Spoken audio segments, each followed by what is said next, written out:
শাবান মাসে মালাকুল মউতের কাছে মৃত্যুর পরোয়ানা লিখে দেওয়া হয়।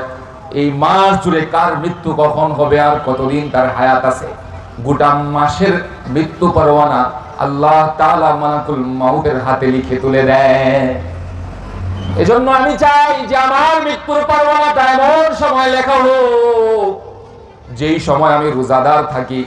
আল্লাহর রাসূল আরো বলেন, তাহইয়াউনা কামা তামুতুনা ওয়া তামুতুনা কামা তাহইয়াউনা।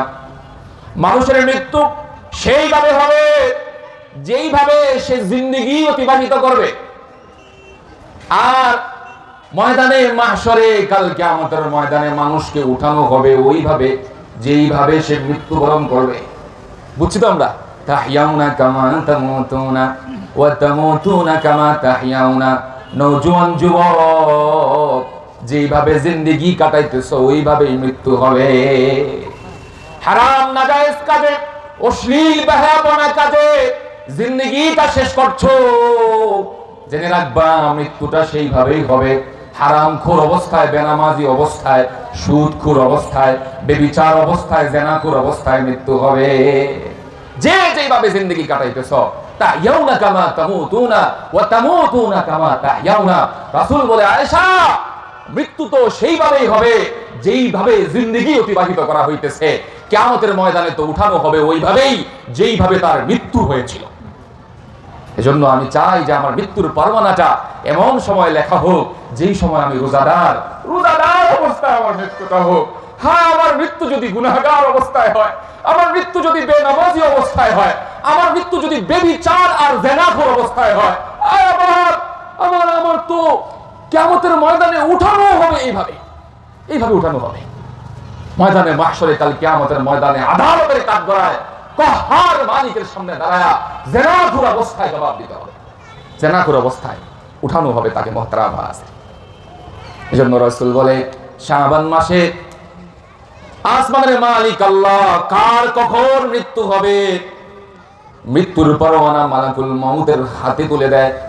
এজন্য এই মাসটা জুড়ে আমি ইবাদত বন্দেগীতে থাকি, আমার মৃত্যুটা যেন ইবাদতের হালতে হয়ে যায়। সুবহানাল্লাহ।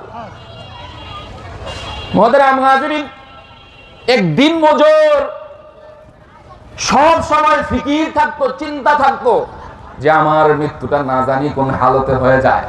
সব সময় মৃত্যুর চিন্তা করতো, মৌতের ফিকির করতো সব সময়।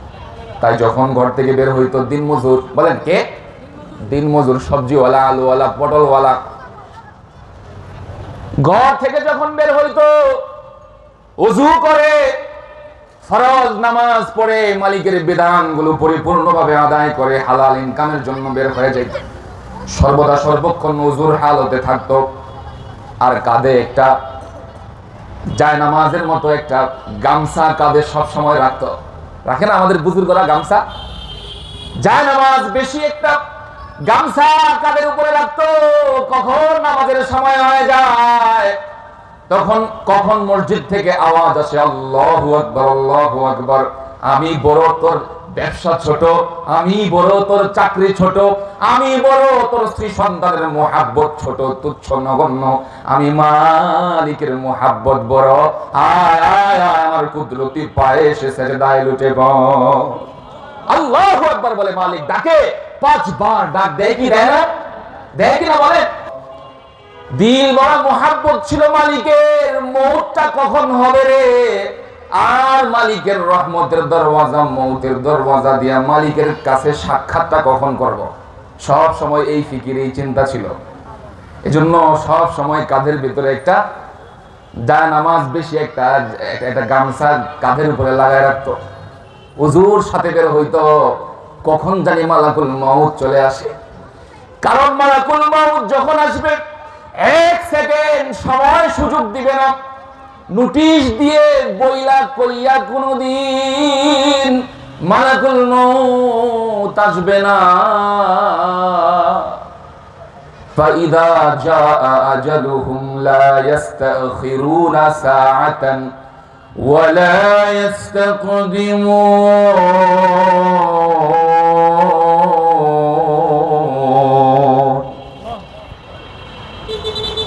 ওই দিন নজরুল বলতেছে, মউত যখন আসবে 1 সেকেন্ডের সময় দিবে না। মউত তো কাউকে নোটিশ দিয়ে আসে না, বইলা কয়ে আসে না। এজন্য দিন মজুর সব সময় একটা জায়নামাজ বেশি গামছা কাঁধের ভিতরে ঝুলায় রাখতো। আর যখন আলু পটল নিয়া সবজি বিক্রেতা দিন মজুর যখন এগুলা নিয়ে বের হইতো, ওযুর সাথে বের হইতো। বলে যদি মালাকুল মউত এসে হাজির হয়ে যায়, বেনামাজি অবস্থায়, নাপাক অবস্থায়, ওযুহীন অবস্থায় যেন মরণটা না হয়। সব সময় মউতের ফিকির থাকতো, চিন্তা থাকতো। তো একদিন চলতেছে চলতেছে, বাজারে গেছে, মাথার ভেতরে ঝুড়ি নিয়ে বাজারের দিকে রওনা হয়েছে। চলতে চলতে চলতে হঠাৎ এক মানুষ বেশি, একজন লোক আগন্তুক, জানা নাই, শোনা নাই, দেখা নাই, চিনা নাই, জীবনে কোনোদিন দেখে নাই, এক আগন্তুক তার পথ আটকায় সালাম দিতে, আসসালামু আলাইকুম। তো সালামের জবাব দিছে ওয়া আলাইকুম আসসালাম। কিন্তু তুমি পথ আটকায় সালাম দিতেছো, তুমি কে? বলেছে আমি মালাকুল মউত, জমদূত আজরাইল। আজরাইলের নাম শুনে কোন ধরনের ভয় ভীতি, আশ্চর্য, বিস্মিত, হতবাক না। আজরাইলকে দেখে খুশিতে আত্মহারা হয়ে গেছে। দেখে বলে ভাই আজরাইল আমার নিতে আইছো? বলে হ্যাঁ। সুবহানাল্লাহ বলেন না? ও ভাই আজরাইল আমাকে নিতে আসছো? এতদিন পর্যন্ত ইবাদতের জানালা দিয়া আমার মালিক রে খুঁজেছি, তুমি বুঝি মৃত্যুর দরওয়াজা নিয়ে আসছো? চলো মৃত্যুর দরওয়াজা দিয়ে আমি আমার মালিকের সাক্ষাৎ লাভ করতে যাব। এই যে দেখো, বাড়ি থেকে আসার সময় ওযু করে এসেছি, পবিত্র হালতে 24 ঘন্টা থাকার চেষ্টা করি। আর দেখো জায়নামাজ বেশি, এই গামছাটা গলায় ঝোলায় রাখি। যখন মালিকের ডাক আসে আল্লাহু আকবার, সাথে সাথে গামছাটা বিছায়া সেজদায় লুটে পড়ি। 24টা ঘন্টা তোমার ইন্তজারে থাকি।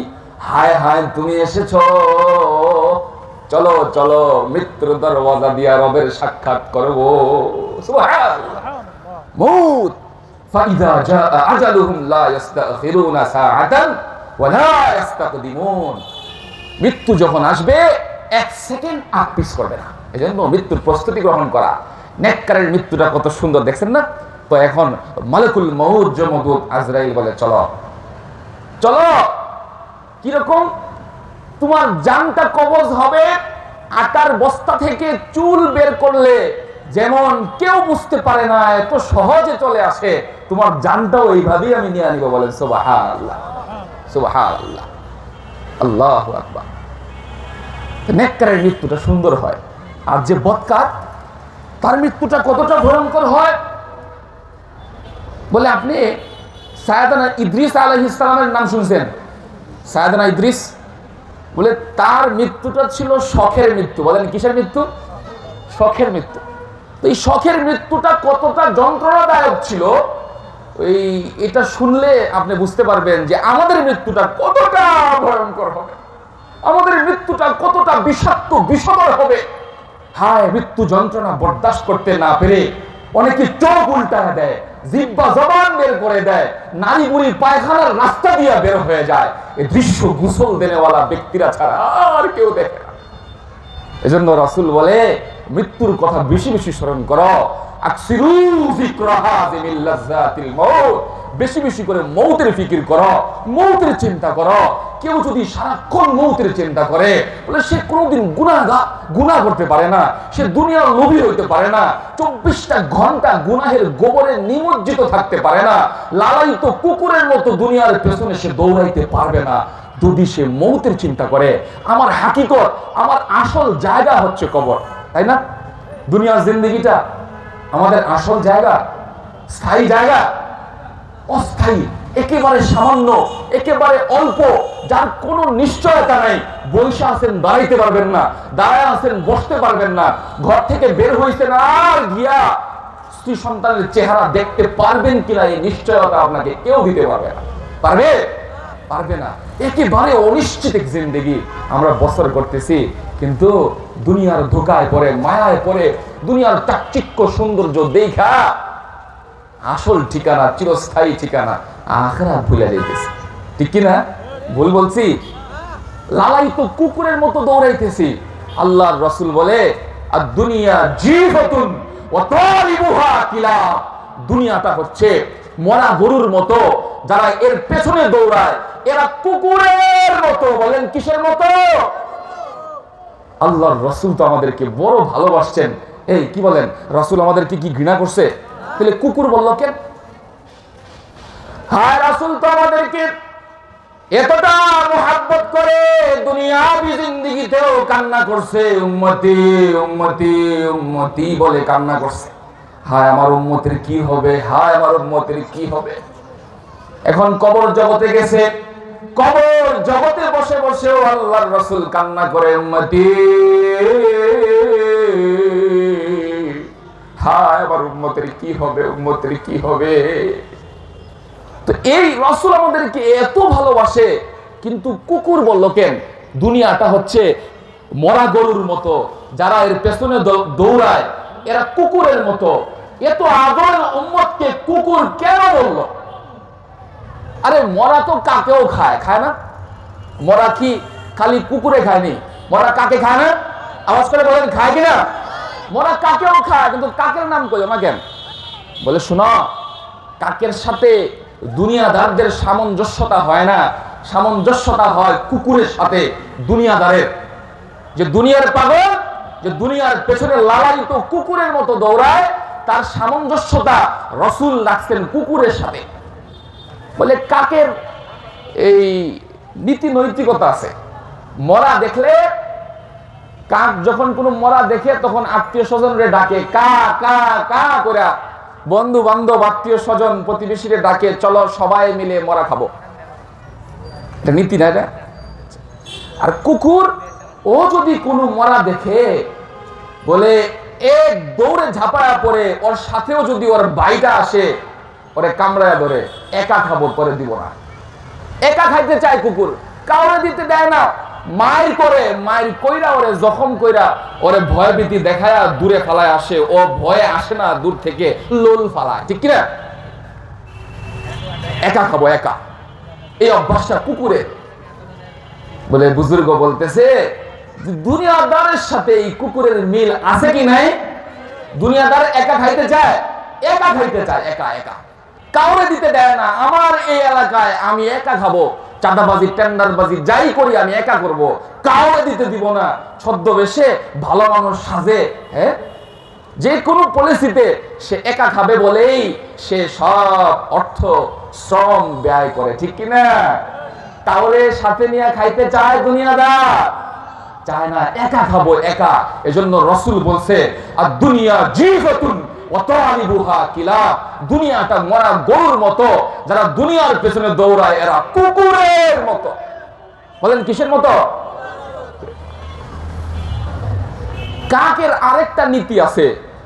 বলে কাক তার স্বজাতি মরে গেলে ওটারে ঠুকর দিতে যায় না। তার ভাই মরে গেছে, তো এই কাক আরেক কাককে ঠুকর দিতে যায় না, মরে গেছে।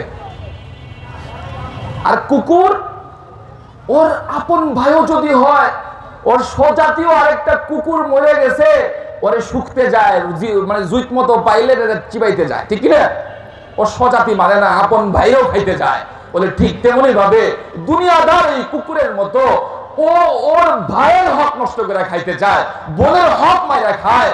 ও তো ও ভাই তো ভাই বলে মাঝে মধ্যে বাপরেও ছাড়ে না, বাপরেও মাইরা ফেলে, অসুস্থ বানায় ফেলে। বলে মাইরা তার আগে আগে তার সম্পদ নিতে চায়। ঠিক কিনা? পত্রিকা দেখেন কিনা? বলে কুকুরের সাথে দুনিয়াদারের সম্পর্ক এটা। এই জন্যই রাসূল বলছে যে দুনিয়াদার কুকুরের মতো, কুকুরের মতো, লালায়িত কুকুরের মতো। কাক একটা মরা দেখলে, একটা মরা ঝুলে রয়েছে কাক, তো ওইখান থেকে সবক নেয়, শিক্ষা নেয় যে না আমি ওখানে যাব না, এখানে গেলে আমার ওই অবস্থা হবে। ও এটা বুঝে, দূর থেকে চিল্লায়, কাছে আসে না। একটা মরা ঝুলা দেখলে ওটার কাছে যায় না, এটা ডেঞ্জার পয়েন্ট, এখানে আমি যাব না, দূর থেকে দেখতে থাকে। কিন্তু কুকুর ও মরা দেখা ওটা থেকে শিক্ষা নেয় না, সবক নেয় না। যে জন্য কুকুরকে মানুষ ব্যবহার করে পানিতে আগুনে ঝাঁপ দেওয়া পরে দেখতেছে আগের কুকুরটা আগুনে ঝাঁপ দিয়ে মরে গেছে, পানিতে ডুব দিয়ে আর উঠতে পারে নাই, এরপরেও ও ঝাঁপ দেয়। কেন? কেন? বলে ও মৃত্যু থেকে কোনো সবক নিতে পারে না। দুনিয়াদার মা মরছে, বাপ মরছে, জয়ের ভাই মরছে, বন্ধু বান্ধব মরছে, দেখতেছে তারপরেও এ থেকে শিক্ষা নিতে পারে না। দেখতেছে 16 বছর পরেও ওরে টাইনা গদিতিকা নামাইছে, নিশ্চিহ্ন নিগৃহীত নিষ্পেষিত করে ছাড়ছে। 16 বছর লাগছে, তারপরেও তো ওরে নামাইছে, পারছে না? নামায় নাই? নামাইছে। তো আরেক দুনিয়াদার দেখতেছে যে ওর এই অবস্থা, আমারও হবে এই অবস্থা, তারপরেও ওই গদিতেই বসতে চায়, ঠিক কিনা? তারপরেও ওই গদি চায় যে আমি ওই গদিতে বসবো। ও লালায়িত কুকুর, তাই ও ওই জায়গা থেকে শিক্ষা গ্রহণ করতে পারে না। ও দেখতেছে যে যেই প্রধানমন্ত্রী সকালে ছিল প্রধানমন্ত্রী, বিকালে হয়ে গেছে প্রধান আসামি। সকালে ছিল মন্ত্রী, বিকালে হয়ে গেছে সবচেয়ে বড় অপরাধী, তাই না মুহতারাম হাজরিন? এজন্য ও দেখতেছে, এরপরে ও জায়গা থেকে শিক্ষা নিতে পারে না। কেন? বলে ও লালায়িত কুকুর, কুকুরের মতো দুনিয়াদার। বলে সারাক্ষণ দুনিয়ার পেছনে দৌড়ায়, ও শুধু দুনিয়া চিনছে। আল্লাহ রাসূল বলেন আদ-দুনিয়া জিফাতুন ওয়া তালিবুহা কিলাব। দুনিয়াদার হচ্ছে কুকুরের মতো যারা এর পেছনে দৌড়ায়। দুনিয়া হচ্ছে মরা গরুর মতো যারা দুনিয়ার পেছনে দৌড়ায়। এরা কিসের মতো? এ বলেন না কিসের মতো? কুকুরের মতো। আহা।